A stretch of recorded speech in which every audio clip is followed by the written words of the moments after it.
Dutanzira ari mu gitondo, umugabo witwaga Paul yagombaga kubyuka kare agakora vuba vuba imirimo yose yo mu rugo, akita ku bana kugira ngo baze kuza kujya ku ishuri, yabirangiza nawe akitegura kugira ngo aze kuza kujya mu kazi. Paul yari azi ko ari buze kuzinduka ariko yashidutse bwakeye cyane, ahita abyuka vuba vuba, ariko arebye mu nzu iwe nawe bimutera ubwoba. Hari hateye ubwoba bwinshi cyane, hari akajagari kubera ukuntu abana be b'impanga, umuhungu n'umukobwa Aiden na Ida babaga bakubaganye cyane, ibintu byose babitereye hejuru. Babaga bamennye amaji ahantu hose, amata, ibyo kurya banyanyagije. Paul arebye biramucanga, yibaza icyo aheraho n'icyo areka biramuyobera. Yatangiye kuhakora amasuku, abirangije abona n'amasaha kugira ngo abana bajye ku ishuri yenda kugera, kandi bagomba kugenda bafashe amafunguro ya mu gitondo. Byihuse yahise ajya mu gikoni, ariko nabwo byari ibibazo, ibikoresho byo mu gikoni ntabwo byari bisukuye. Paul yifashe mu mugongo, yibaza igihe ari bukorera amasuku y'ibyo bikoresho akabyoza, yarangiza akajya no guteka amafunguro ya mu gitondo, yumva neza neza biramuyobeye. Nta kundi ariko yahise akora ibishoboka vuba vuba, atangira gutekera ahantu nka habiri kugira ngo bimworohere, ariko nabwo byaramugoye kubera ko kutabanza gutegura ibintu byose byatangiye kumukoresha amakosa. Bimwe byatangiye kumushirirana, ibindi bikabirira hasi, akareba kumirwa. Paul wari umuherwe, uwari kumubona muri icyo gitondo ntabwo yari kwemera ko ari wa mukire yirirwa abona mu makositimu ahenze, yubashywe cyane mu kazi nka boss. Siwe waruse amafunguro ya mu gitondo, arangiza kuyategura yahise ahamagara impanga ze ati Aiden, Ida, nimuze mufate amafunguro ya mu gitondo yatunganye. Paul yarabategereje ngo baze, gusa yari afite umunaniro mwinshi cyane, yari ameze nk'umuntu umaze ibyumweru nka 2 adasinzira. Yakomeje gutegereza impanga ze ngo zize, ariko ntago zaje kuko zari zirimo gushwana mu cyumba. Bashwaniraga imyenda bari bwambare muri icyo gitondo mbere y'uko bajya ku ishuri. Abana icyo gihe ntago bari kumvikana ku myenda bagomba kwambara muri icyo gitondo, maze bitangira gutuma bashwana cyane. Ida yatangiye gufata umupira w'iroze, ati uyu munsi turi bwambare pink. Aiden ahita awumwambura, ati zana mpereza vuba. Ida ati ndabyanze, ndavuze ngo uyu munsi turambara pink. Ida yakomeje kumuburanya gutyo, maze koko ahita yambara pink nk'uko yabivugaga, ajyanisha n'amafime bari bamaze iminsi babaguriye y'amaroza. Ahita amubwira ati wabibonye, ngaho nawe hita wambara iroze vuba. Aiden aramureba ati njyewe ntago nakambara ibyo bintu bya pinki, ntago ndi umukobwa, uyu munsi turi bwambara ubururu. Yahise afata umupira w'ubururu koko ahita awuzamura n'akaboko hejuru nk'uzamura ibendera. Ida ahita amushikuza ati zana vuba, ntago twakambara ubururu, ejo nibwo twari twambaye, ntago wibuka yuko ejo twari twambaye ubururu. Umupira barawurwaniye. Aiden ati turongera twambara ubururu uyu munsi. Ida ati wapi, ntago nabyemera, kubera iki se twahora mu myenda imwe? Ni njyewe mukuru kuri wowe, tugomba kwambara pinki, ugomba kujya wubahiriza ibyifuzo byanjye. Aiden aramuseka cyane, aramumwaza ati wapi, ntago nduta, iminota 5 gusa bambwiye ko ariyo wavutseho mbere yanjye, niyo yatuma uvuga se ngo uri mukuru? Ahita amutunga urutoki ati wowe ugomba kunyumvira kubera yuko nyuma ya papa ni njyewe mugabo muri uru rugo, ugomba kujya wiga kunyumvira, kubaha ibitekerezo byanjye. Bakomeje gushwana cyane, umwe ati ni ubururu, undi ati pinki, maze rubura gica.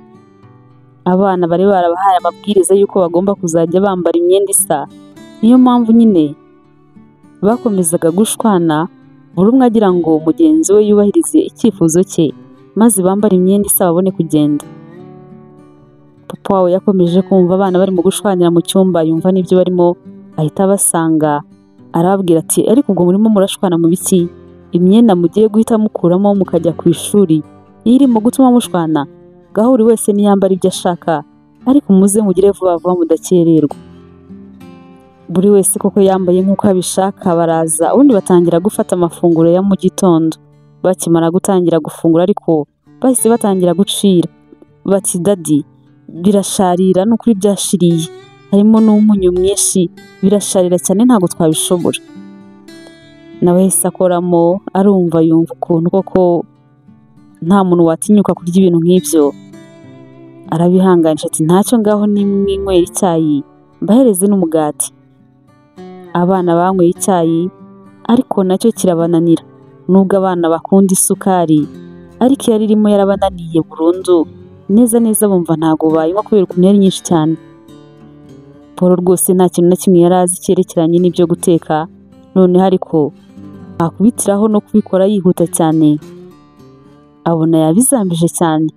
Yabasabye imbabazi ati mumbabarire nabikoze nihuta cyane ngo mudakererwa ishuri.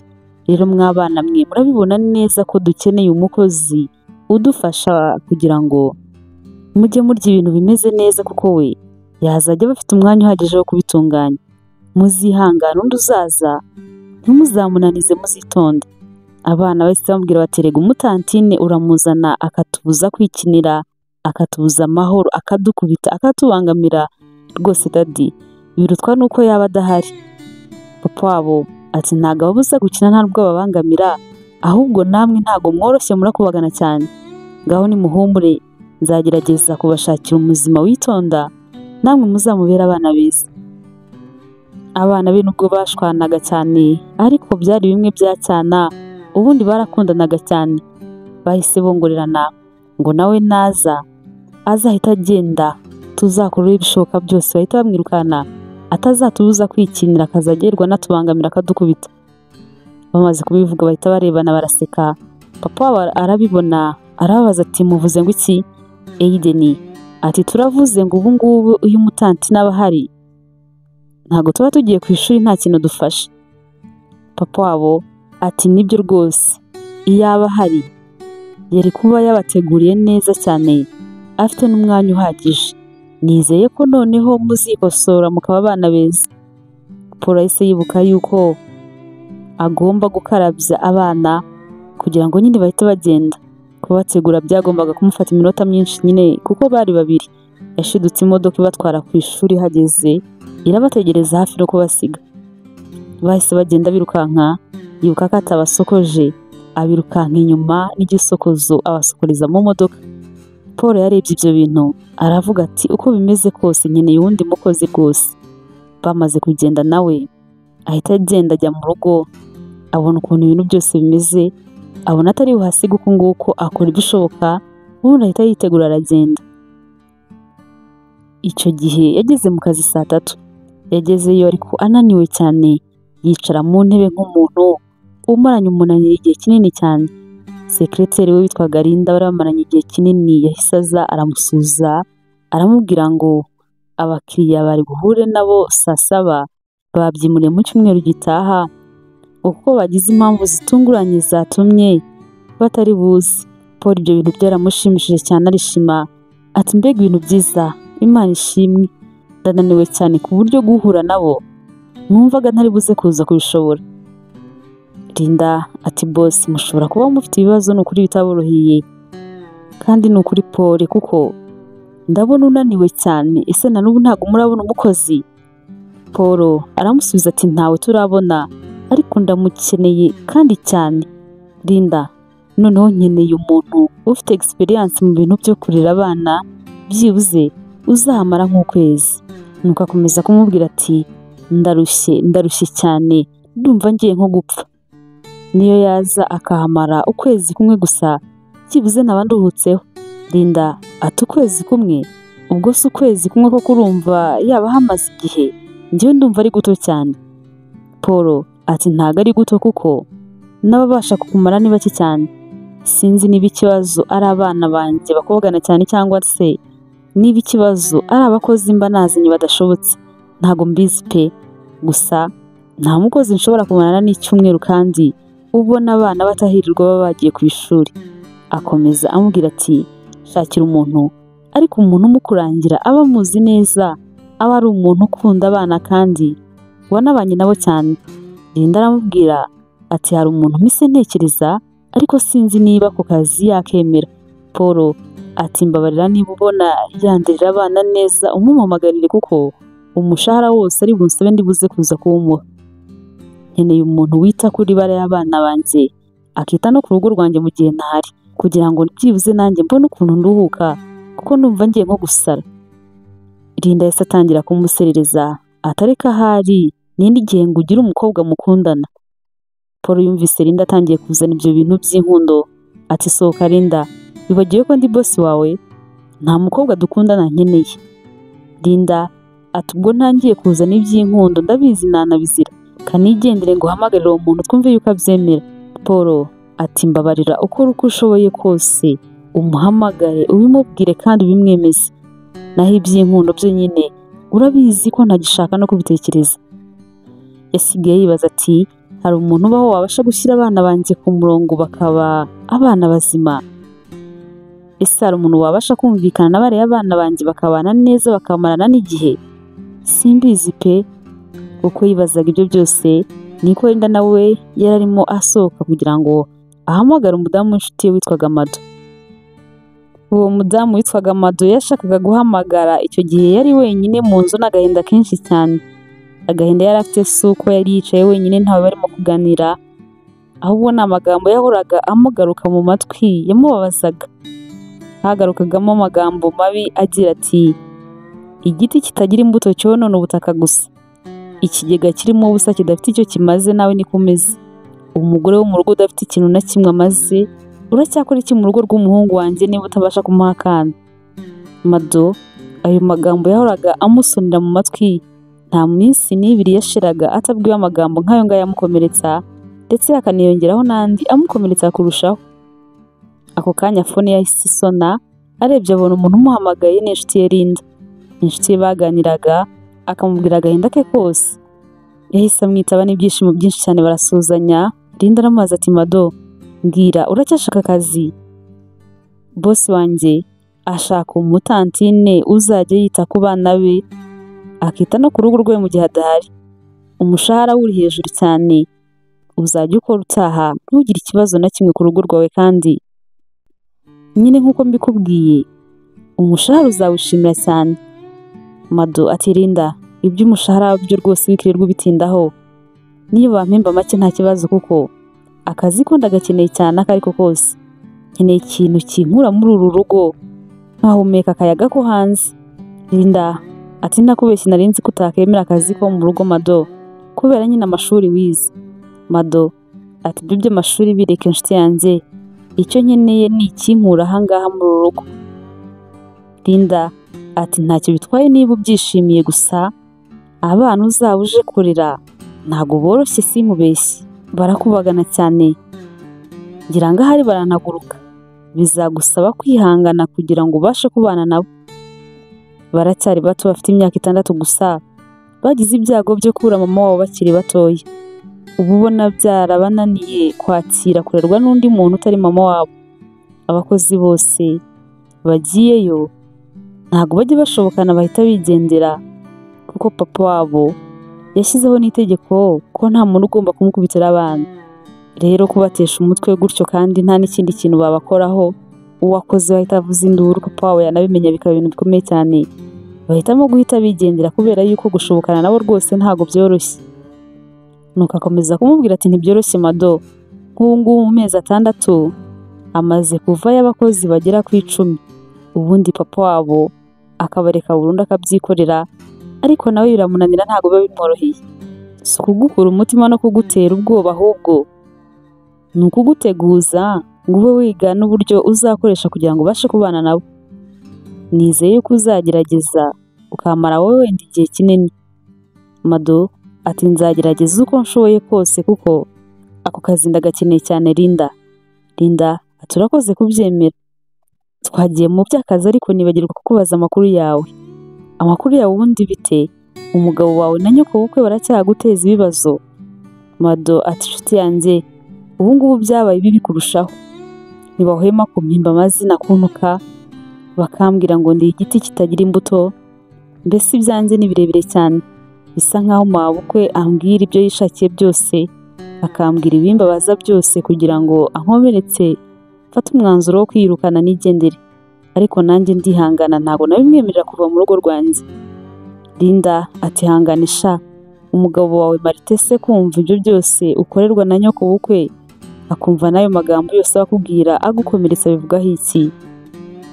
Mado atabivugaho iki?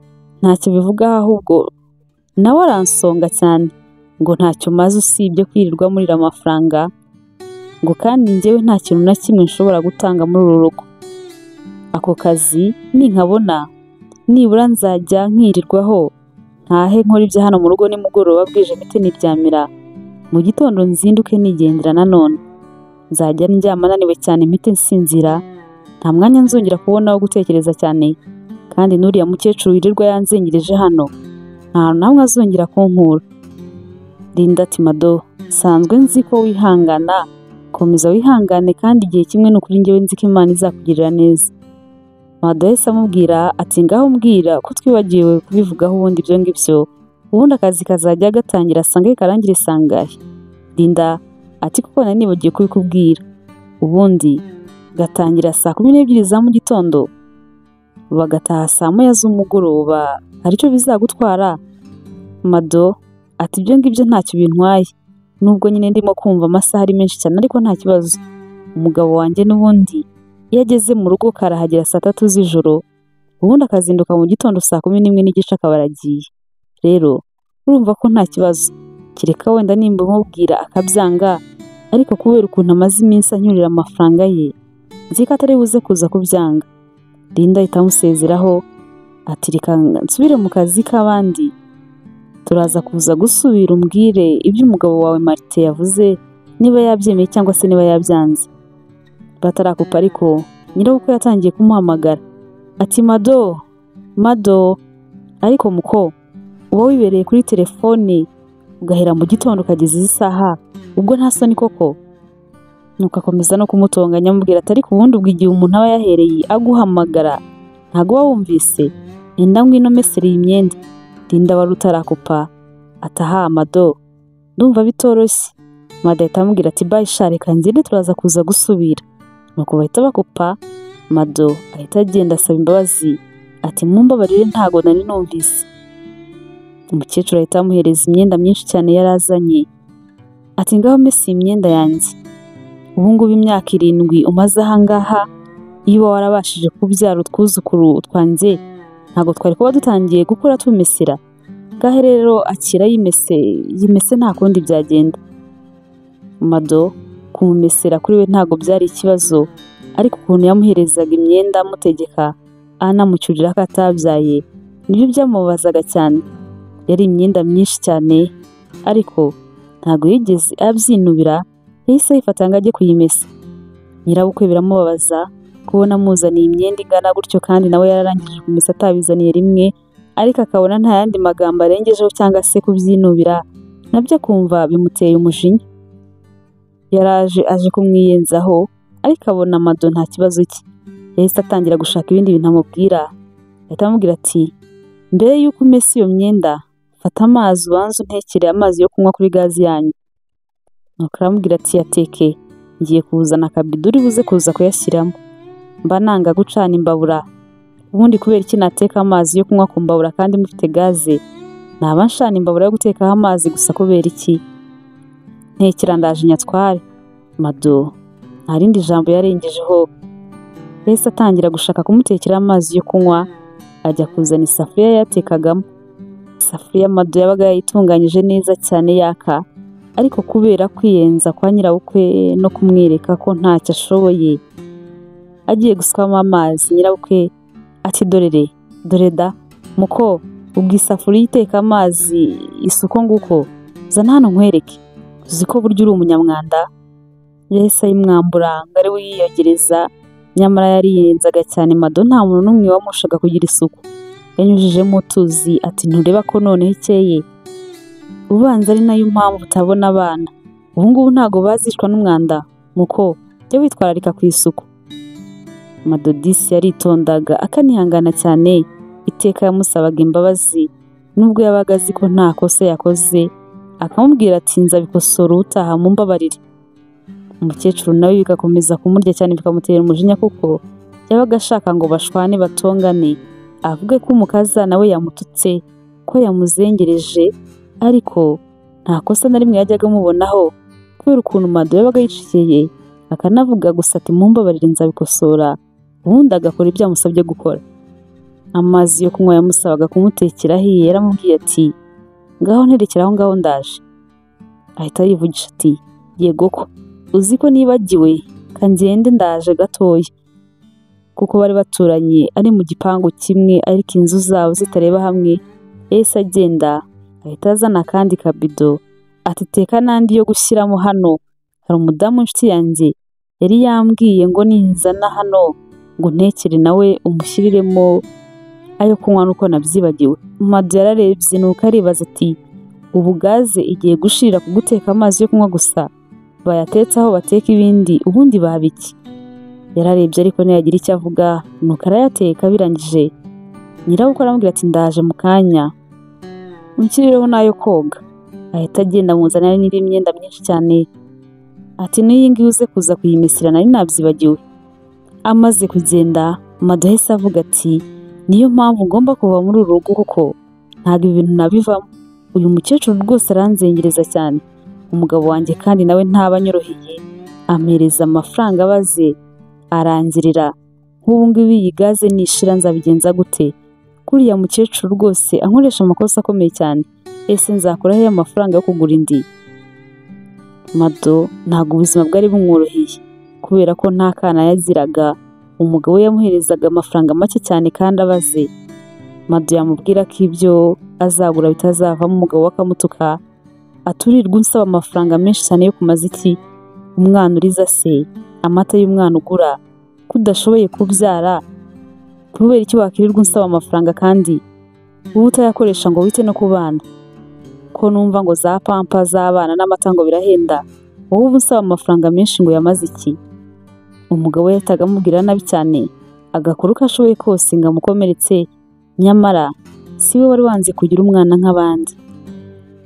Kuri uwo mugoroba Mado yari yicaye yirebera mu idirishya ategereje ko umugabo we Martin agera mu rugo avuye mu kazi, kuko ntabwo yajyaga aryama atarahagera. Icyo gihe hari hatuje ariko mu mutima we hari huzuyemo intimba iteye ubwoba. Gusa uko byari bimeze kose hari ijwi ryakomezaga kumubwira riti ayo mahirwe ntagucike. Ryakomezaga kumubwira rimwongorera, rimubwira yuko rwose ayo mahirwe atagomba kuyitesha. Ntabwo yari azi ko azashobora kurera abo bana b'inkubaganyi, ntabwo yari azi ko akazi azakabasha cyangwa se niba n'uwo mubosi azamufata nk'ikiremwa muntu ntagerwa amutoteza. Gusa uko byari bimeze kose yumvaga azagerageza akavuga ati Mana urabizi nkunda abana, reka bariya abana bagize ibyago byo kubura mama wabo bakiri bato nzagerageze mbaho ibyishimo bashira agahinda. Muri ako kanya Martin yahise aza ahita yicara imbere ya televiziyo arirebera atanamusuhuje. Mado ariko yahise agenda aramusuhuza, agerageza no kumuganiriza ariko umugabo akamwihorera. Bamaze gusangira Mado yagerageje gukomeza kumuvugisha ariko akabona umugabo atamwitayeho habe na gatoya. Yari ameze nkaho yamurambiwe atakimwitayeho habe na gatoya. Mado yageze aramubwira ati nabonye akazi ko kwita ku bana ahantu mu bakire, nazajya ntangira saa 12 za mu gitondo ataha saa 9 z'umugoroba. Martin none yahise amuvugisha aramubwira ati ugiye kujya wita ku bana b'abandi, warananiwe no kubyara abawe? Mado iryo jambo ryaramubaje ariko arihangana. Imyaka 7 yari amaze atabyara, si we wari wanze kugira abana nk'abandi. Yanze kubitinda haramubaza ati muranyemereye se cyangwa ntago munyemereye? Martin ati ubundi kudatwite ko nta bana ngo uzajya wansigiye abana, ko n'ubundi ntacyo ubumaze hano muri uru rugo, ubundi ubuhakora iki? Upfa kutazongera kunyaka ifaranga gusa ubundi nakubwira iki? Mado nubwo baramubwiye amagambo mabi amukomeretsa ntabwo yigeze abitindaho. Wicyo yitayeho n'ukuntu bari bamwemereye maze biranamushimisha cyane, ariko yanga kubyerekana cyane ngo umugabo we atabona ibyo byishimo agize maze akanisubiraho. Bukeye Mado yagiye kureba Paul, agezeyo akabona ukuntu ari mu bakire yagize ubwoba. Gate yaho yonyine yabonaga wahita wibwiriza ugasubira inyuma ubaye utifitiye icyizere. Yageze harinjira ariko asanga Paul ari muri ofisi ye yo mu rugo maze ahita yinjira. Gusa yari afite ubwoba bwinshi cyane akumva yanasubira inyuma. Paul ahita abibona aramubwira ati injira nta kibazo. Mado yarinjiye, Paul aramubwira ngo yicare, ahita yandika vuba vuba ibintu yari arimo kwandika mu mashini. Ahita amubwira ati narumvise ngo uzi kurera abana. Mado arikiriza aramubwira ati yego. Paul ati ni uwuhe bunararibonye ufite mu bintu byo kurera abana? Mado aramusubiza ati nareze barumuna banjye 4 kuko ni njyewe mfura mu muryango w'abana 5 b'iwacu. Barumuna banjye rero bose kubarera byabaga ari inshingano zanjye. Ikindi nigishije abana ku rusengero mu ishuri ryo ku Cyumweru aho nasengeraga. Ubuzima bwanjye bwinshi nabubanyemo n'abana. Paul kumva avuze ibyo bintu yahise yura umutwe awuvana ku mashini aramureba ubona ko bimushimishije cyane. Ati nibyo? Mado ati yego rwose njyewe nzi kurera abana cyane kandi ndanabakunda. Paul ati sekreteri wanjye Linda yarabimbwiye, yambwiye ko ukunda abana cyane, nahawe rero gutangire werekane ko ari byo koko. Yahise amubwira umushahara. Mado arikanga kuko yari amafaranga menshi cyane. Paul aramubwira ati humura, nzakongeza nufatira neza abana, nizeye ko uzamarana natwe igihe kinini.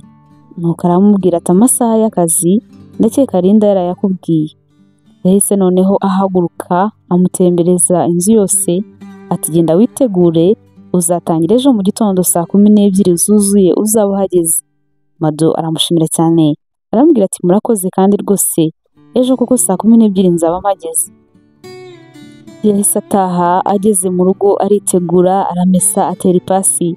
Yumvaga yishimiye akazi cyane, si we warose bukeye ngo agende. Icyo gihe yagiye mu kazi yambaye neza cyane.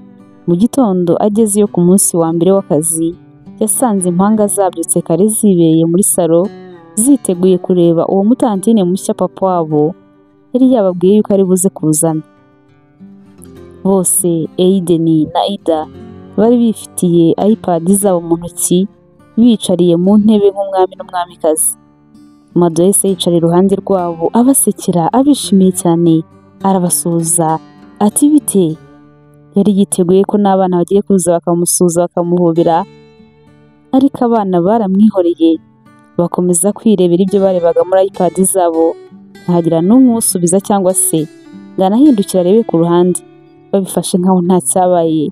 Kwinjira kwe rwose akabasanga aho bari bari bamweretse yuko batamwitayeho ko batigeze banamubona. Mado kuko bari bamubwiye ukuntu abana bateye yahise abyibukana uko ntiyabitindaho, arakomeza arabacokoza kugira ngo abana bamuvugishe, ariko ntihagira n'umwe uvuga. Nta nubwo bigeze banahindukira, nyine bakomeje kumwihorera barakomeza bibera bize mu byo bari barimo. Abana nta no kumubaza ngo urinde cyangwa se ikindi kintu, bakomeje kwicikira kandi nabo ntibanavugana hagati yabo.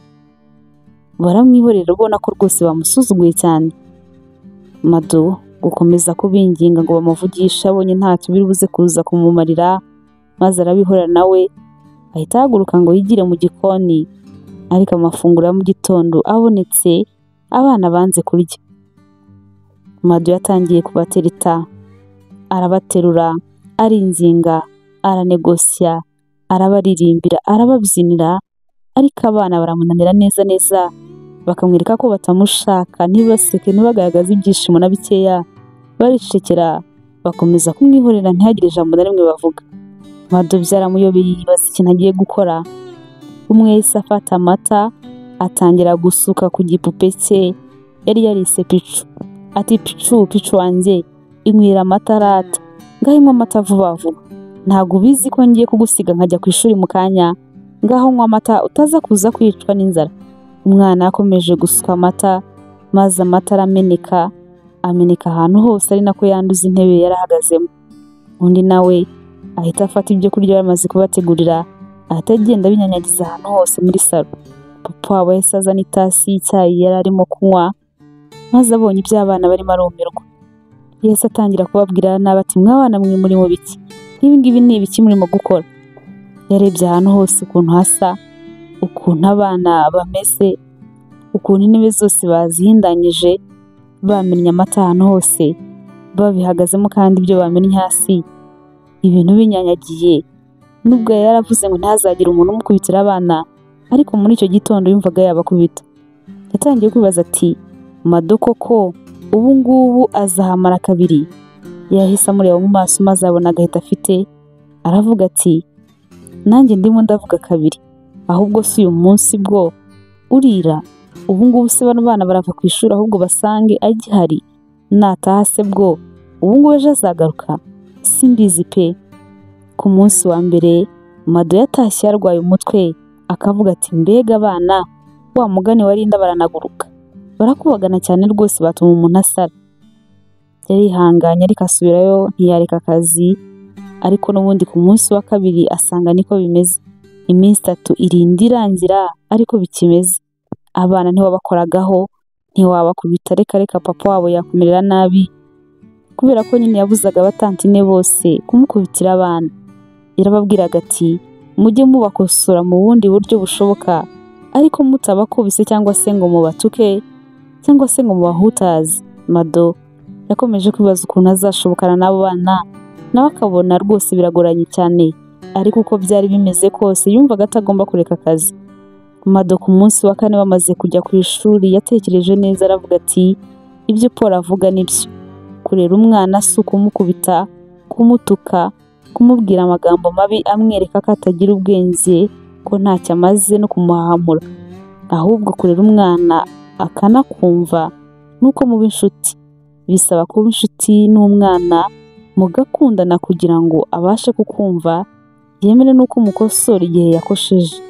Bariya abana ko bagoye cyane, ko nashatse kuba inshuti nabo bakanga, ko nta bikinisho nabagurira n'utundi duhenda abana turenze ibyo bafite, ko n'utwo nagerageje kubashukisha bahise batujugunya nkabibona yuko batadukeneye. Ubu koko ndakora iki? Ndakora iki ngo bariya abana tube inshuti? Mado yatekereje neza, yunguka igitekerezo ahita ahamagara inshuti ye Linda. Ati nimugoroba ninguhamagara uze kuza kwigira nka polisi kandi wivugisha ijwi nk'urw'abagabo rukanga abana. Linda ati ngaho ibyo se kandi ni iby'iki? Mado amubwira umupango yose, ati ndimo ndashaka uburyo nashobokana na bariya bana, wowe unyemerera uze kuza kubinkorera. Linda ati nta kibazo. Mado yahise akupa, ubundi afata igikapu kinini cyane, ahera ku cyitwa igikinisho cyose cyaba Aiden, ibikinisho, ibipupe, iPad, amamashini, ibintu byose byabarangazaga bavuye ku ishuri arabihisha, kandi abihisha ahantu badashobora kubona. Ubundi atatangira gusenga aravuga ati Mana yanjye umfashe bino bintu bize kuza gukora, kuko bano bana ndifuza ko bazavamo abantu bazima. Yahise ategereza ko bava ku ishuri, nabo igihe kiragira baraza bava ku ishuri.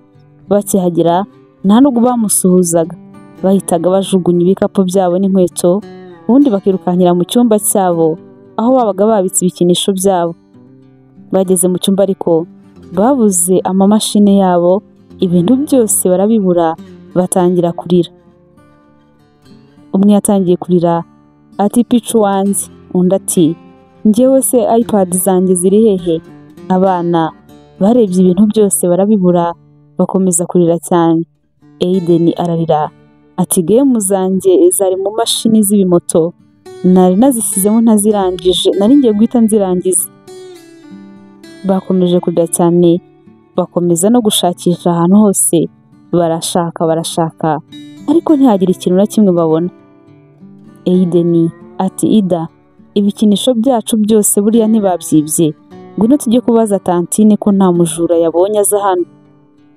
Mado icyo gihe yari yicariye muri salo arimo arinywera ji, nkaho rwose atazi n'ikintu na kimwe cyabaye. Bahise bamusanga barira bati tanti, ibikinisho byacu byose byagiye, ntago turimo kubibona, nta na kimwe gihari, byose twabishatse twabibuze. Mado yahise atereka ikirahure cya ji ku meza, yigira nk'utunguwe cyane ati nibyo, ntago murimo kubibona? None se mwari mwabishyize hehe? Baramubwira bati mu cyumba cyacu niho byose twari twabisize. Mado ati mbega ibintu bibi, rwose hano hashobora kuba hari umujura wahinjiye ndi nko mu gikoni simubone. Ibyo bintu rwose birashoboka cyane, wabona kandi wenda uwo mujura yari afite abana batoya, maze yabona ibyo bikinisho byanyu agahita abibishyirira ntihagire ikindi kintu yiba. Buriya yabyitwariye abishyira abana be. Abana bumvise ibyo bintu kandi koko ku myaka yabo bumvise ari ibintu bishoboka cyane, baravuze bati buriya koko umujura yari yifitiye abana yaje ageze ku bikinisho byacu ahita abyitwarira abishyira abana be. Niko rwose buriya byagenze. Noneho si bo bariraga, bahise barira kurushaho, bararira cyane.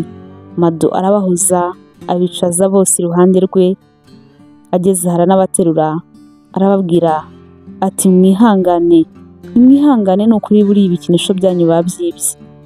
Ida ati ese ubu koko biragenda bite tanti?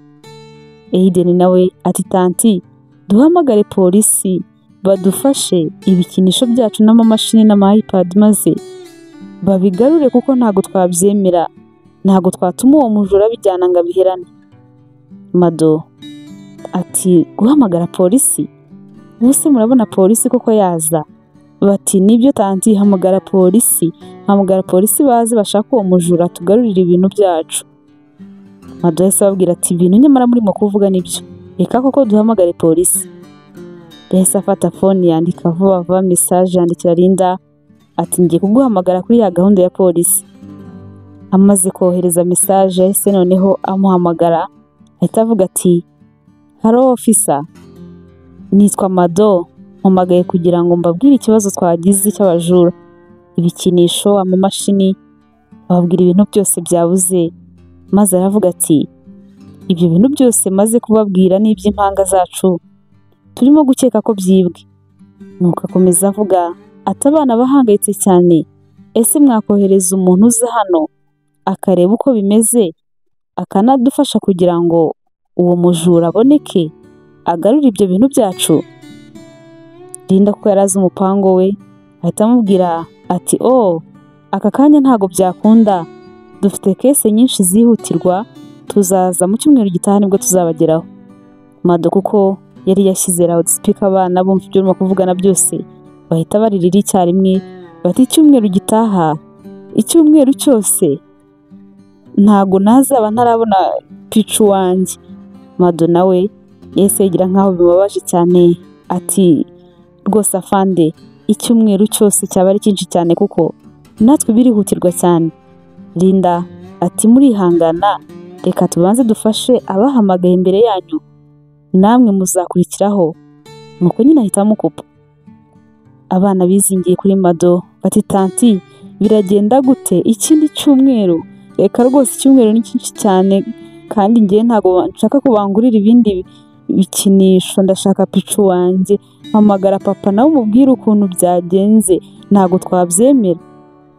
Mado arababwira ati rega papa nawe nta kindi yakora, none se kafande ari ubinyibwiriye nawe niyo yahamagara ahita bamubwira gutegereza icyumweru cyose. Abana bararize, igipupe cyari cyabaye igipupe, mbese buri wese n'ikimubabaje. Mado yahise ababwira ati nimwihangane mureke kurira, ngaho mureke dutekereze ikindi kintu twakora kuko nanjye ndimo ndumva icyumweru ari cyinshi cyane n'ukuntu mwikundira ibikinisho byanyu n'amagemu yanyu, ndimo ndumva rwose icyumweru tutagitegereza. Baramubwira bati yego rata tanti, ni ukuri ngaho tubwira ikindi kintu twakora.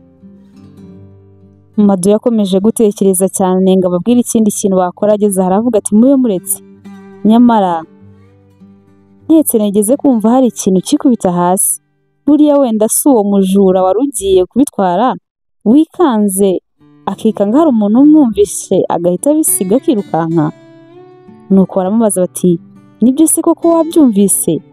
Mado ati reka nze mbafashe tubishake turebe wenda ko atari byo nari numvishe, sibyo? Ngaho nimuhaguruke tujye kubishaka. Bana bahise bahaguruka ngo bagende, ariko mbere yuko bagenda Mado arababwira ati nimbibabonera murampemba iki? Baramubwira bati tanti icyo dusaba cyose turagikora. Mado ahita abafata ibiganza ati murabona ukuntu mbakunda, murabona ukuntu ibintu byanyu byabuze byampangayikishije cyane, nkanahamagara polisi ngira ngo nyine baze kuza kudufasha kubona umuntu wabitwaye bigarure. Baramubwira bati tanti ni ukuri uradukunda cyane, urimo no kudufasha cyane. Arababwira ati rero nimbibabonera icyo mbasaba nuko muba abana beza mukazajya mwitwara neza. kuva uyu munsi ntago muzongera kwanga kurya, ntago muzongera kumena amata n'ibiryo hasi, ntago muzongera kwiyanduza, muzajya mukora ikintu cyose kuri gahunda, mugire umwanya wo kureba za katuni zanyu, umwanya wo gukina, umwanya wo kwiga no gukora za homework zanyu. Nuko arababwira ati muranyemerera muzajya mubikora? Bati yego rwose turabikwemereye ntago tuzabyanga, ni ukuri tanti, ni ukuri tubabarire udufashe tubishake, nitubibona icyo udusaba cyose turagikora. Mado ati nibyo murabyemeye? Bose bati turabyemeye. Arababaza ati mwemeye kuzajya mugira ikinyabupfura mukanumvira, ntimuzongere kubabaza papa wanyu? Bati turabyemeye. Arababwira ati niba mutabyemeye nimumbwire mbyihorere simbafashe kubishaka, mutegereze polisi mu cyumweru gitaha. Bati oya tanti, icyumweru ni cyinshi cyane dufashe tubishake.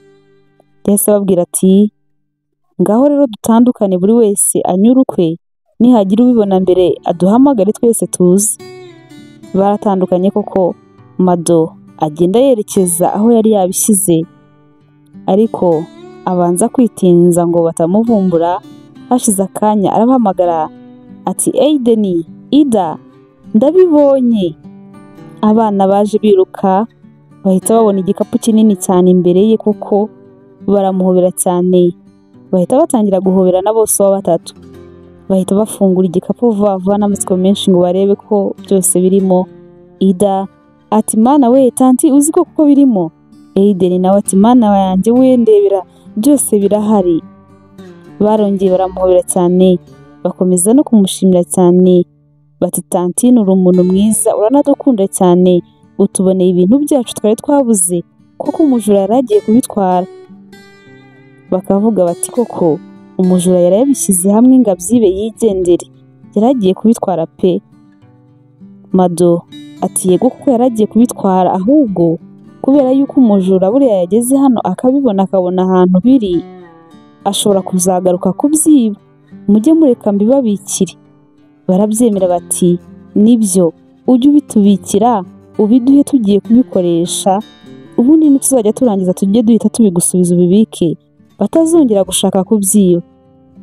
Kuva uwo munsi Mado yatangiye kuba inshuti n'abana, yababwira bakumva, yabaha ibyo kurya bakarya, abana bakitwara neza ntibiyanduze ntibanduze n'inzu. Abana baragenda bahinduka abana beza cyane. Abana batangiye kumwishimira, baranamukunda cyane kuko nabo babonaga bakunda cyane. Umugoroba umwe arimo gutunganya umusatsi wa Ida amushyiriramo ibisuko, Ida yaramubajije ati tanti uri umumama? Mado ati yego. Ida aramubaza tufite abana? Mado ati oya nta bana ndagira, Imana ntagira abana. Ida ati hey, Imana se niyo itanga abana? Nari nzi ko bava kwa muganga. Mado aramwenyura ati bava kwa muganga kuko ariho umuntu abyarira, ariko Imana niba yabatanze. Ida ati none wowe Imana ntagira abaguha? Nitabaguha uzitwarire twebwe, wowe umeze neza neza nka mama wacu. Mado ayo magambo yashatse kumutera amarira, ariko arifata arihangana, aramubwira ati humura Ida, n'ubundi muri abana banjye ndi mama wanyu. Ida yahise atangira kumwisanzura amubwira byose, akamubwira ati abandi batantini baradukubitaga bakadufungirana ngo turakubagana, bakatubuza kwikinira, bakatuzirika, bakatubwira ngo turi ibyana bibi bidashobotse, ariko wowe uradukunda cyane, ibintu byose urareka tukabikora kandi ukanaza ugakinana natwe, ukatwigisha uturirimbo, ukadusomera udukuru, ntuzadusige tanti sibyo? Mado ati humura ntago nzigira mbasiga. Nyuma y'amezi 3 gusa mu rugo kwa Paul hagarutse amahoro. Abana barafite ikinyabupfura gitangaje, bazi kwikarabya, bazi gusenga, bamenya ko papa wabo agomba kuza, bakareka ibyo bari barimo bakajya kumusuza, bakamuhereza karibu kandi bakamureka agaturiza mu rugo rwe. Bava ku ishuri ntibaterere ibikapu byabo aho babonye. Mado yarabatoje ibintu byinshi byiza, basigaye ari abana bari ku murongo. Abana bari basigaye batangaje cyane. Papa wabo noneho yarasigaye aryama akibuka ukuntu gusinzira bimera. Urugo rwari rutuje rufite amahoro kandi n'abana bakinnye bakoze byose bashaka, ariko nyine bakabikora mu kinyabupfura no mu gihe cyagenwe. Bakundaga Mado cyane ku buryo banashwanaga bavuga ngo ni njyewe ukunda Mado cyane, undi nawe ati wapi, wabyishe rwose ni njyewe umukunda cyane. Mado akabumva ati mwese murankunda basheri kandi nanjye ndabakunda cyane mwese. Urukundo atabashije gukunda abana yifuzaga kubyara rwose yarwihereye impanga. Yari yishimye afite amahoro mu rugo rwa Paul, nyamara iwe mu rugo byaracikaga, byari Rwaserera gusa. Umugoroba umwe atashye avuye mu kazi kwa Paul, yasanze iwe hari undi mukobwa uhicaye. Yarahagaze aritegereza ataragira icyo avuga. Mama Martin abaraje ati Mado, waje se? Ngaho suhuza mukeba wawe. Nagiye iriya iwacu mu cyaro, naje nzanye n'uyu mukobwa, ngaho musuhuze ni mukeba wawe. Mado ati nde? Nyirabukwe ati rega bubu ngubu mba numva mutazira ibintu by'amasano, ubwo se mukeba wawe ntabwo uzi icyo bishatse kuvuga? Uyu nawe nyine ni umugore wa Martin namuzaniye. Erega narabikubwiye, nakubwiye ko ntazakomeza kwemera yuko uducira umuryango. Reka umwana wanjye rero ageragereze no kuri uyu mukobwa ukiri mutoya, turebe ko byakunda akamubonera akana. Natwita mbere yawe kandi nubwo wanze kuva muri uru rugo, uzibwiriza uhite uhambira ugende. Mado ahita amubwira ati ariko hari uri muri ikinira, none se ibi bintu Martin arabizi? Akivuga gutyo Martin yahise asohoka mu cyumba. Mado atekereza ko wenda agiye kuvuga ko ari imikino, ariko nta nubwo yigeze amureba mu maso, ahubwo yahise yicarira mu ntebe. Ageze aho yagombaga kwicara, amaze kwicara neza aramubwira ati ese wumvise ibyo mama yavuze? Ugomba gutwita cyangwa ugasohoka ukava muri iyi nzu nubwo mbona wahihambiriye wanze kuhava. Mu gihe rero utabishoboye ntubabazwe nuko nazanye uwo ushobora kubikora. Mado ibyo bintu byaramubabaje, atekereza gusubira inyuma akigendera cyangwa akajya mu bayobozi bakaza bagasohora uwo mukobwa yazanye, ariko ntabwo yigeze abikora. Yakomeje kwihangana. Yagiye mu nzu ajya mu kindi cyumba, abandi nabo bajya mu cyumba cyawo. Mado yari azi kwihangana cyane. Yaratahaga agasanga nyirabukwe n'umukazana mushya yaraharaye barimo kwiganirira baseka cyane. Uwo mukobwa atatetse, nta kintu na kimwe yakoze kandi yiriwe mu rugo. Mado akabikora byose ntateze Rwaserera, ubundi amahoro agahinda. Mado ntabwo byari bimworoheye kubana n'undi mugore mu nzu, noneho umugore ari we wamusimbuye mu cyumba cyabo. Martin rwose atakinamwikoza habe na gatoya. Ibyo bintu yabiganirije Linda. Linda aramuseka cyane ati ntabwo ibyo bintu bibaho, uracyakora iki muri urwo rugo? Mado atari ko se ubu ngubu uragira ngo ntangire njye mu manza n'amabukwe n'umugabo wanjye, njye mu bayobozi ngo baze basohora uwo mukobwa? Linda ati barinda bamusohora kubera iki? Wowe wakigendeye wavuyeyo, kubera iki ukomeza kwizirika ku muntu utagushaka? Ni ukubera iki koko imyaka 7 yose wamaranye n'uriya mugabo wirirwa mu gahinda mu buribwe, ko atari yo nshuro ya mbere anabikoze, ko ahubwo ari bwo atinyutse kubikorera mu maso yawe? Nawe n'ubusanzwe urabizi neza akaguca inyuma. Yarakubabaje, yagukoreye byinshi urihangana, kubera iki ukomeza kwizirika muri uriya rugo kuko wavuye ukigendera? Mado uzi kwihangana ati uretse agahe gatoya ni ukuri sinshaka ko ari njyewe uzaba impamvu yo kuva muri uriya rugo. Mado yakomeje kwihangana, ariko umunsi umwe atashye avuye mu kazi n'ubundi kwa Paul, yasanze ibintu bye byose babisohoye biri ku muryango. Agihagaze arimo kwibaza ibyabaye, nyirabukwe yahise aza ati uraje rwose, nari ngutegereje cyane. Ejo rero nagiye ku rusengero nimugoroba, umukozi w'Imana yahishuye ibyo nanjye nari maze iminsi ntekereza. Yarambwiye ngo uri umurozi, niyo mpamvu uriya mukobwa amaze hano amezi arenga 3 akaba nawe atarasama. Bambwiye rwose ngo umuhungu wanjye abana n'umurozi mu nzu, ngo nitutitonda azaturimbura. Ngaho rero ufata ibyawe byose ugende. Mado nta jambo yavuze, ntago yabajije aho Martin ari niba nawe ibyo bintu abizi. Ntago yabinginze noneho ngo bamubabarire, ahubwo yafashe ibikapu bye arigendera. Ageze hirya aho batamureba, yahise ahamagara Linda amubwira ibimubayeho. Linda akibyumva yahise amusaba ko baje aho yabaga bakaba bari kumwe. Yahise agenda koko, agezeyo Linda aramwihanganisha ati hangane kubikubayeho, nta kutihanganye, sinzi ko hari n'undi muntu wari kwihangana nk'uko wihanganye ngo abishobore. Nubwo ibyari bimubayeho byari bibabaje, ariko inshuti ye Linda yo yarishimye cyane kuko yari yarahereye kera n'ubundi amwinginga ngo ave muri urwo rugo, ariko yaramunaniye. Mado we muri ako kanya yumvaga atameze neza, akumva n'umutwe urimo kumurya cyane ku buryo buteye ubwoba, ku buryo yumvaga no muri iyo minsi akaza atanagashobora. Yahise ahamagara bosi ye Paul aramubwira ati ntago meze neza, ese mwanyemerera ejo sinzaze gukora. Paul nubwo yaramukeneye cyane ngo yite ku bana be, ariko nanone yumvaga atabasha kwita ku bana be kandi nawe atameze neza. Yahise amwemerera aramubwira ati nta kibazo, ejo nzakuvugisha numva uko umeze. Mu gitondo ariko abana barabyutse baramubura, batangira kuzengereza papa wabo bamubaza ngo Mado ari hehe. Papa wabo arababwira ngo yarwaye ntago ari buze kuza. Barababara ariko basaba papa wabo ko nimugoroba nibava ku ishuri nabo bavuye mu kazi aze kubemerera baze kuza kujya kumusura. Papa wabo yarabyemeye, maze nimugoroba koko bajya kumusura aho yari ari kwa Linda. Abana bakimukubita amaso bahise bishima cyane, bariruka baramusanganira baramuhobera nk'abamaze umwaka batamubona. Barahoberanye cyane banga kumurekura. Paul arabitegereza arabareba cyane, maze bimuzamurira imvamutima.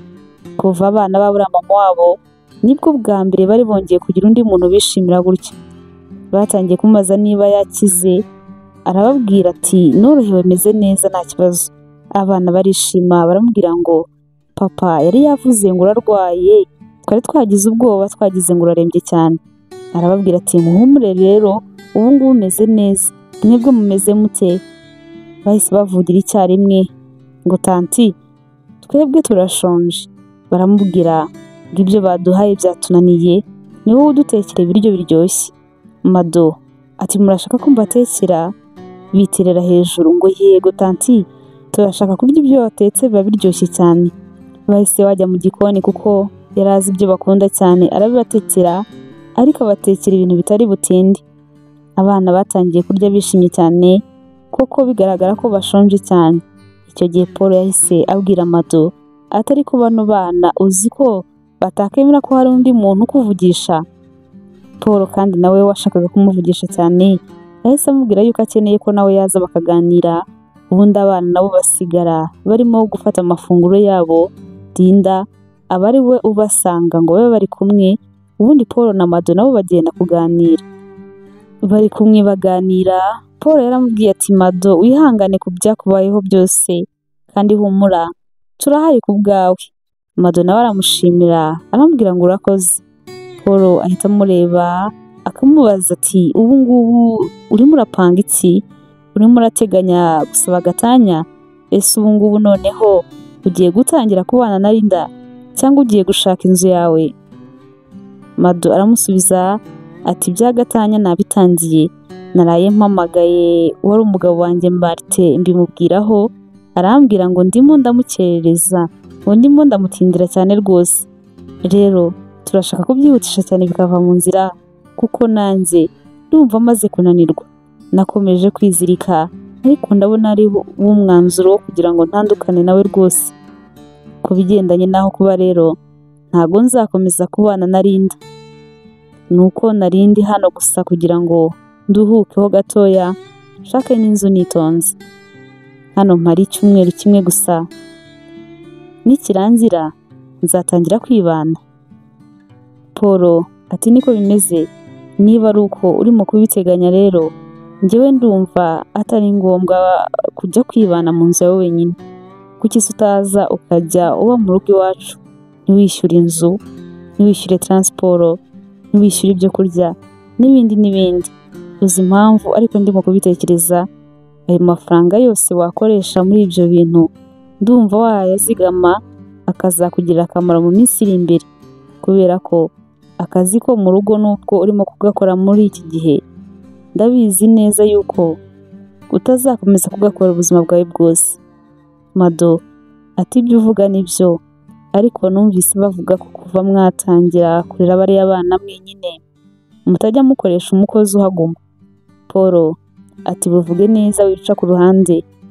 Humura, kuva umudamu wanjye yitaba Imana nari naravuze yuko ntazongera gukoresha abakozi bahaguma.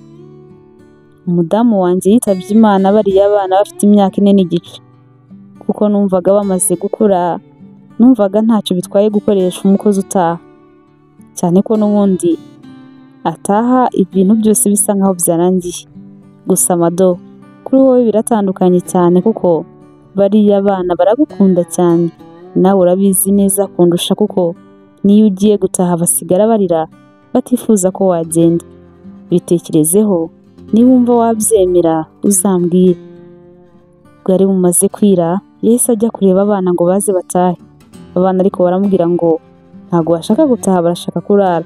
Ati oya, ntago murara, ejo mu gitondo mugomba kuzajya ku ishuri. Abana barabyemeye barataha, ariko bagenda bababaye. Mado nawe yasigaye atekereza ko ibyo Paul yari amaze kumubwira, abona nta mpamvu zo kubyanga. Hari hamaze kuba nka 3:30 n'igice z'ijoro, abona atari buze kuza kumuhamagara, ahubwo ahitamo gukoresha message aramwandikira amubwira ko yabyemeye. Paul yahise abyishimira, aranamushimira cyane, aramubwira ngo urakoze. Mu gitondo Mado yafashe ibikapu bye yerekeza kwa Paul. Ida na Aiden muri icyo gitondo, papa wabo yari yababwiye inkuru nziza y'ukuntu Mado agiye kujya akora abayo, katazongera gutaha ngo abasige. Abana barishimye cyane bacyumva umuntu asomye. Papa wabo yagiye kwakira Mado, abana nabo baza biruka bamwirukanka inyuma bamukurikiye, maze barishima cyane babonye ari tantine wabo uje. Bahise babona ari byo koko ko papa wabo atanababeshyaga ko agiye kujya haguma, kuko yaraje azanye n'ibikapu bye. Bati nibyo koko papa, ntago watubeshyaga. Baramuhobeye barishima cyane, benda nko kumukubita hasi. Kuva icyo gihe noneho Mado yatangira kuhaba, akajya naharara, byari ibindi. Urugo rwari rwuzuyemo urukundo gusa.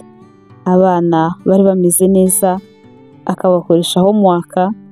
Paul agatungurwa n'ukuntu yabonaga Mado ari umuhanga no mu ishuri, kandi abana batangiye kujya batsinda cyane.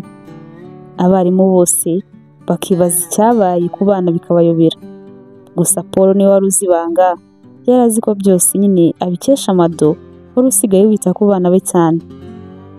Mado kandi yagiraga ukuntu amenya gutetesha abana. Nko mu gitondo bagiye gufata amafunguro, abana bageraga ku meza bagasanga bashushanyirije utuntu yanditseho n'utugambo twiza. Abana bakabikunda cyane, nabo bakazajya bamwandikira, kandi ntibibe we gusa, ndetse bakandikira na papa wabo. Ibyo byose papa wabo byamukoraga ku mutima, ubundi akajya ahagarara nk'ahantu batamureba, batazi ko ahari, akabitegereza, akareba ukuntu Mado amukundira abana, akareba n'ukuntu abana bamukunda, maze bikamurenga akabiburira inyito. Yabonaga bakunda bya nyabyo, atari ibya nyirarubeshwa byo kugira ngo wenda bosi we abone ko amukundira abana. Gukunda abana ntabwo ari ibintu yashakishaga, byari bimurimo.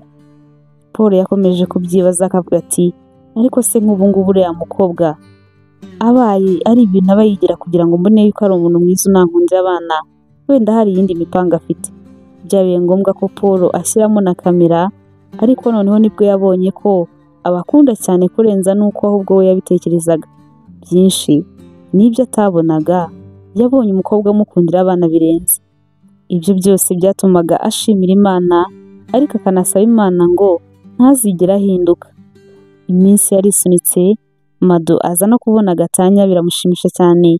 Nubwo yari yarabitinye cyane, ariko yumvaga abohotse cyane, afite amahoro, yari ameze nk'umuntu ucitse gereza. Yakomeje kwibera mu rugo rwa Paul, rugakomeza kurwuzuza umunezero mwinshi cyane. Umunsi umwe avuye kureba abana ko basinziriye neza, ko nta kibazo na kimwe bafite, yasanze Paul yicaye ahita amwitegereza aramubwira ati urakora cyane, nta na rimwe ndakubona wicaye, icara iminota mike y'ubanza uruhukeho gatoya. Mado yari yicaye kuko n'ubundi imirimo yose yari ayirangije, nubwo yari yicaye ariko muri icyo gihe yumvaga nta kintu yaganira na bosi we, cyane ko yumvaga afite n'ubwoba bwo kumwicara iruhande kubera ukuntu yamutinyaga cyane. Bakomeje kureba filime ya komedi Paul yari arimo kureba kuko yari isekeje. Mado yatangiye guseka, Paul aramwitegereza aramubwira ati Mado, uzi ko burya useka neza cyane? Mado yarikanze ariko aramushimira aramubwira ngo urakoze boss. Paul ati boss? Oya, uzajya unyita Paul sibyo? Mado ati nta kibazo boss. Yabivugaga atitira n'ubwoba ariko Paul araseka ati nyumvira kandi urongeye. Mado ati rega biragoye cyane, cyakoze nzajya mvuga papa Aiden cyangwa papa Ida, ariko ibyo bindi rwose ni ukuri mubabarire ntabwo nabishobora.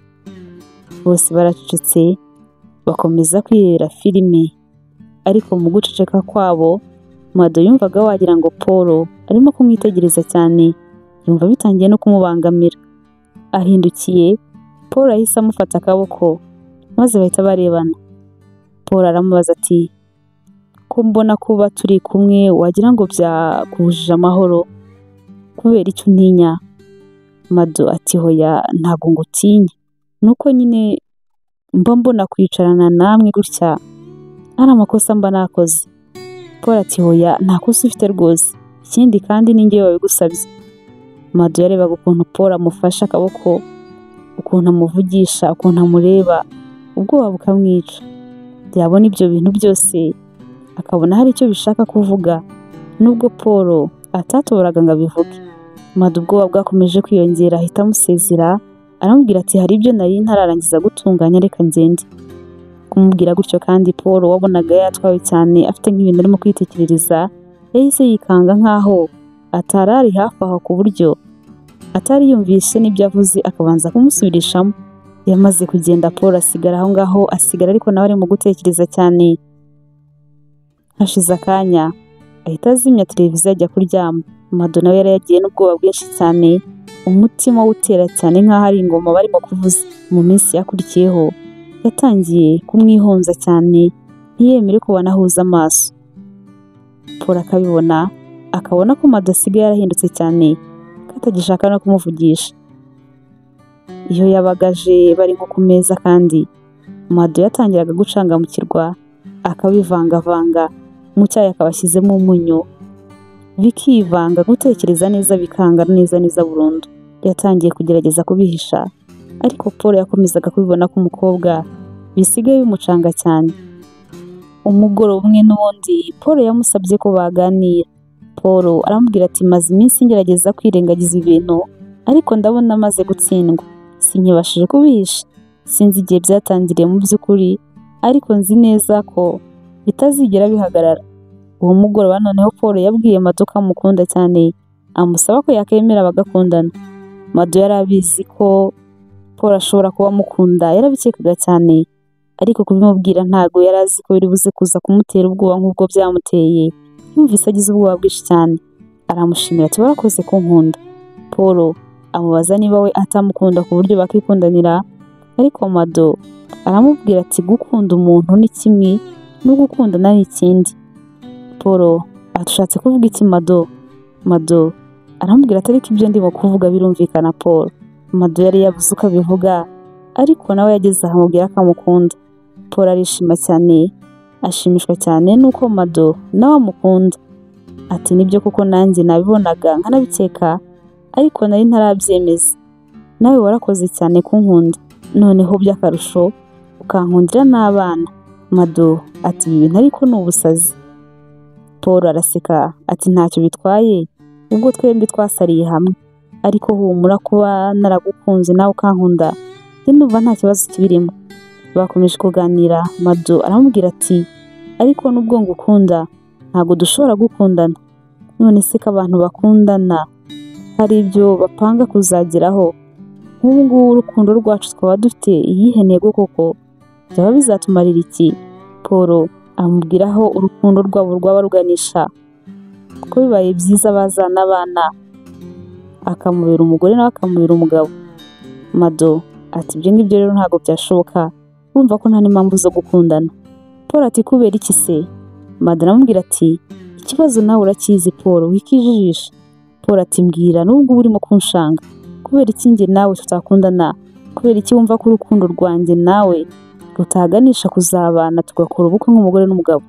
Mado ati Paul, njyewe urabizi ko ntabyara, ubu ngubu koko wakundana n'umuntu utazigera yongera kuguha akandi kana? Mado ati niyo mpamvu rero njyewe mba numva ntazongera gukundana, mba numva ibyanjye byararangiye. Paul ati humura Mado, humura rwose niba ari icyo kibazo. Ibyo ngibyo rwose wibitekerezaho cyane, niba ari byo utinya, impungenge nizishire. Wabyara utabyara, ibyo ngibyo nta kibazo kuri njyewe. Icya mbere ni uko unkunda, nanjye nkaba ngukunda, ibyo birahagije. Icy'ingenzi ni uko mba mu buzima bwawe, nawe ukaba mu bwanjye.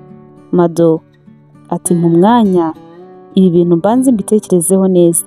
Aramubwira ati nta kibazo ubitekerezeho, ariko ni ukuri ntibikubera impamvu yo gutuma utanyemerera ngo twikundanire. Mado yabitekerejeho koko, ariko koko akumva ntiyakongera kujya mu byo gukundana, kuko yari yararangije kwishyiramo ko atabyara, ko no kujya mu by'urukundo ntacyo byazamumarira. Gusa urukundo yakundaga Paul rwatumye adahakana, aramwemerera barikundanira.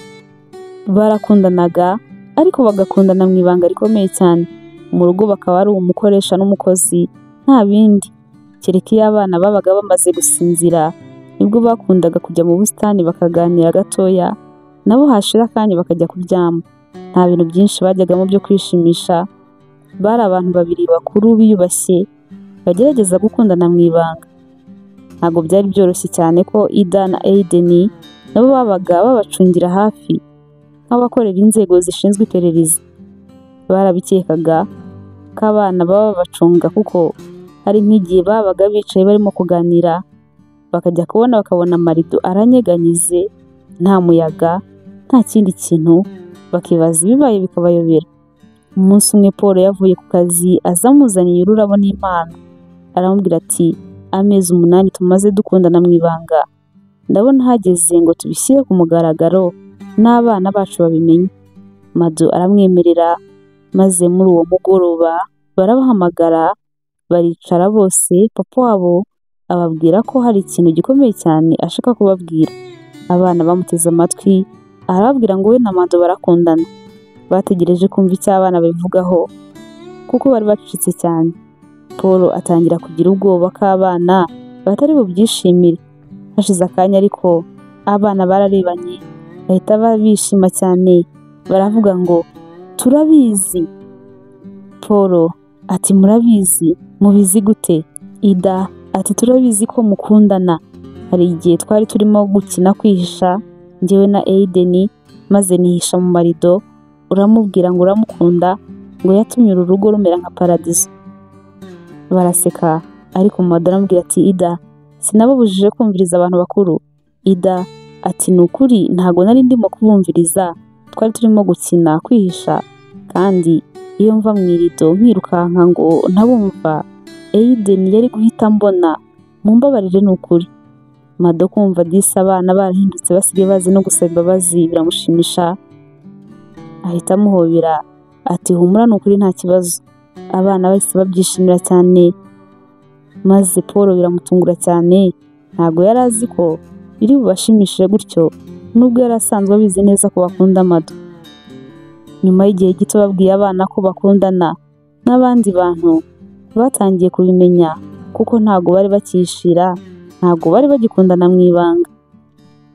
Bageze aho bafata umwanzuro wo gutera indi ntambwe nshya, maze biyemeza kubana bagakora ubukwe. Mbere y'uko bapanga iby'ubukwe ariko, Mado yongeye kumwibutsa yuko atabyara. Paul ati ibyo ntukabitinde herega, ese ubundi kwa muganga bari abapimye babwira ko ari wowe utabyara? Mado ati oya, Marite yanze ko tujya kwa muganga, akambwira ngo we arabizi neza ko abyara, ngo ni njyewe utabyara, ngo ni njyewe ufite ikibazo. Nanjye kuko mbyishyiramo, numva ko ari njyewe utabyara cyane ko bakomezaga nyine kubinshinja buri munsi, bintera n'ubwoba bwo kwijyana kwa muganga njyenyine, nanjye nyine nakira yuko nabyara. Paul ati humura rero Mado, ndagukunda kandi ndashaka kubana nawe kubera ko nyine ngukunda gusa nta kindi. Imana yakora ibitangaza ukabyara utabyara ntabwo bizambuza gukomeza kugukunda. Ibi simbivugira ngo nuko wenda njyewe mfite abana, ndi kubivuga kuko ngukunda. Ikindi Aiden na Ida nabo ni abana bawe, niba ari Imana yashimye ko tuzarera bonyine nta kibazo, njyewe nta kibazo na kimwe ngufiteho. Mado bwa mbere mu buzima yari abonye umuntu umukunda, utamucira urubanza, akamukunda uko ari ukumukunda gusa. Yaramukunze nawe ubwo arabibona, nuko aremera bakora ubukwe. Abana bamenye iby'ubukwe bwabo bari bishimye cyane, byari byabashimishije cyane. Ubukwe burangiye nyuma y'ukwezi kumwe gusa, Mado yatangiye kurwara, akumva imbeho nyinshi cyane mu gitondo na nimugoroba, akambara umupira umwe nabwo akumva ntumumaze imbeho, akongeraho n'iyindi myinshi akifubika kugira ngo arebe byibuze ko imbeho yashira. Akabaza abandi atari ku mwebwe nta mbeho murimo kumva? Paul akavuga ati nta mbeho ihari, ni ukuri ahubwo ushobora kuba urwaye, usigaye uhorana imbeho, ibitotsi, nubwo ubyanga ugomba kureka, ejo nkazaguherekeza tukajya kwa muganga. Mu gitondo koko bagiye kwa muganga, bafashe ibizamini basanga Mado atwite. Paul yarishimye cyane yiterera hejuru, ariko Mado yanga kubyemera, akavuga ati mwibeshye. Paul ati ntago bibeshye, ntago abaganga bibeshye. Mado yakomeje kubyanga, aravuga ati rwose ntago aribyo, njyewe ntago nabyemera. Batashye, Mado yanyuze kuri farumasi agura uduteste 3 ngo nawe aze kwipima arebe ko wenda ibizamini yatanze abaganga batabyitiranyije n'undi muntu. Akigera mu rugo, feri ya mbere yagiye mu bwiherero aripima. Ikintu cyamutunguye ariko uduteste 3 twose yari yaguze twagaragaje ko atwite.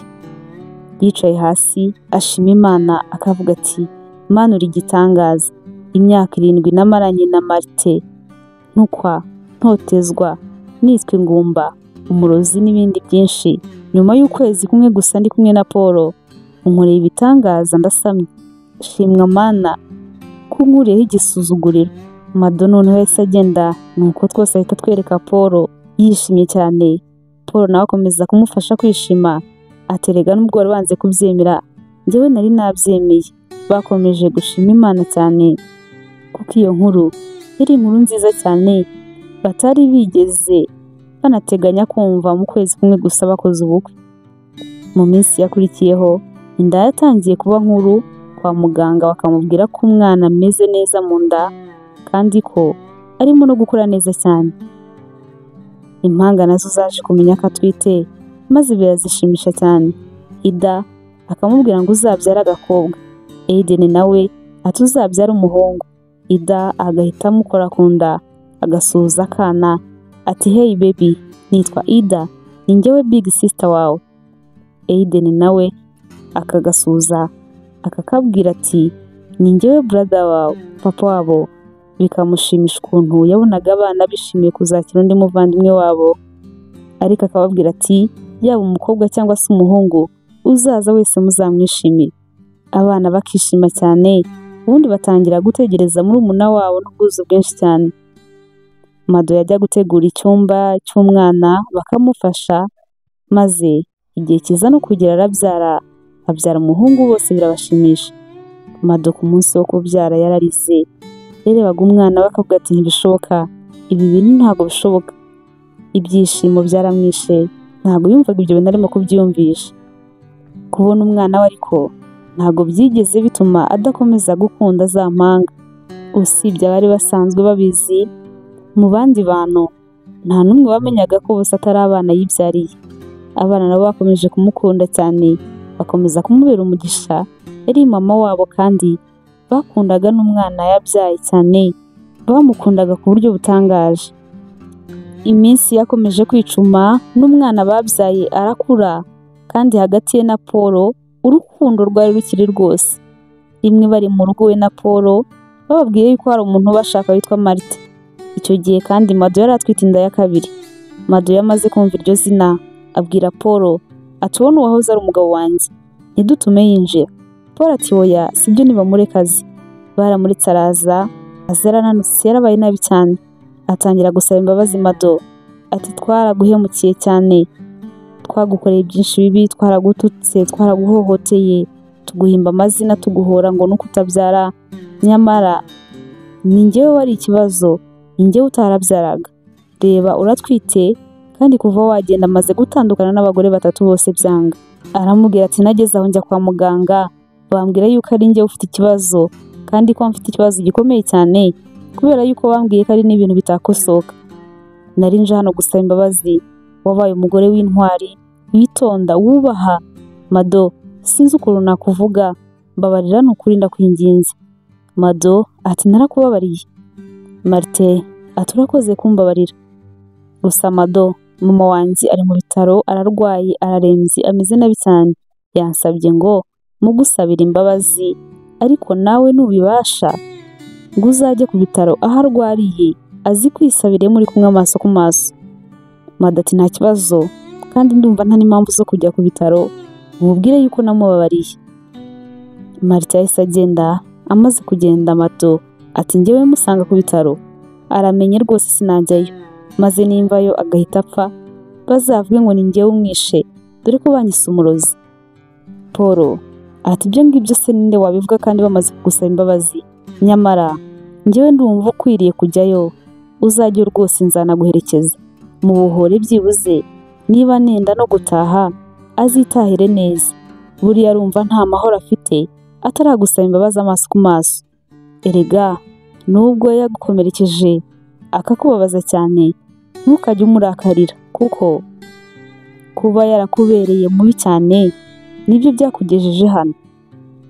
Iyo atakuzengereza ngo ajye yirirwa kujuju byakubujije amahoro, ntabwo wari gutekereza kumuhunga ukaza hano ukemera ugakora akazi ko mu rugo kugira ngo byibuze ujye wirirwa kure ye mutari kumwe, witahire nijoro ntakomeze kugutesha umutwe. Iyo atakwirukana kandi nabwo ntabwo wari kuza kuba hano, kuko Mado ntakubeshye kuba kwawe hano hari icyo byahise bivuga ku buzima bwanjye kandi gikomeye cyane. Uko yagendaga akugirira nabi cyane yabaga arimo kugufasha, kuko hari n'amarembo yandi yabaga arimo kugenda gufungurira.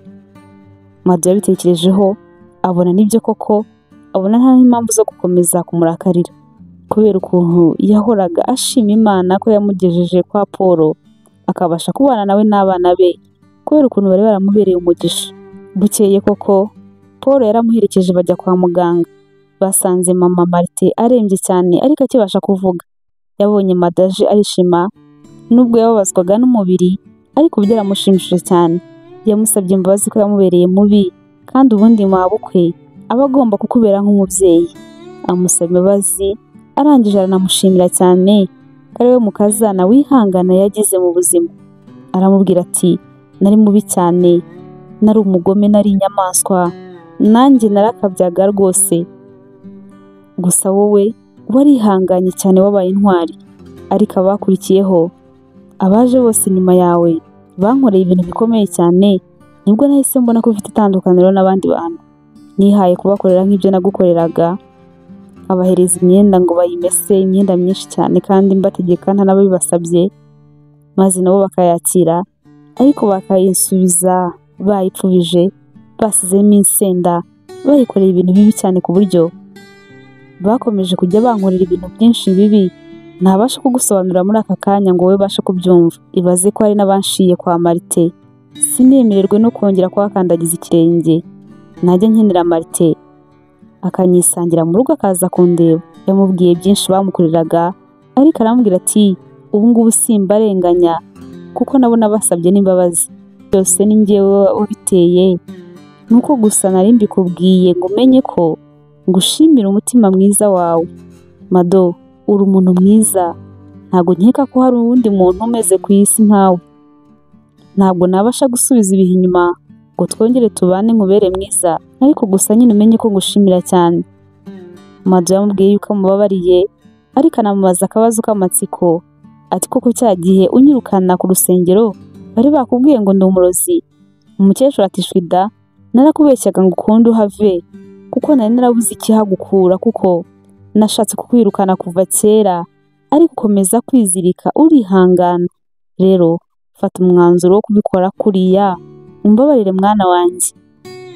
Mado ati humura ndakubabariye, ubu ngubu kandi meze neza, uyu nguyu ni umutware wanjye, tubanye neza cyane.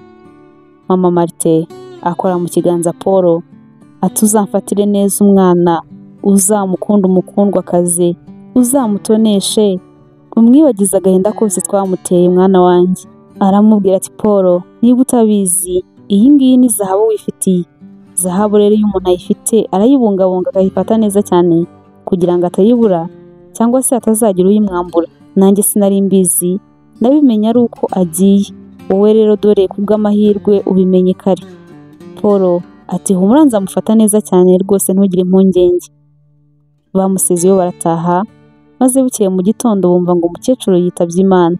Abantu bose bazi ukuntu yasabye imbabazi abantu bose yagiriye nabi mbere y'uko yigendera, barishimye cyane bakavuga bati yabayeho yanduranya, ariko iminsi ye ya nyuma yayitwayemo neza cyane, agiye akiranutse n'abo bagiranye ibibazo bose.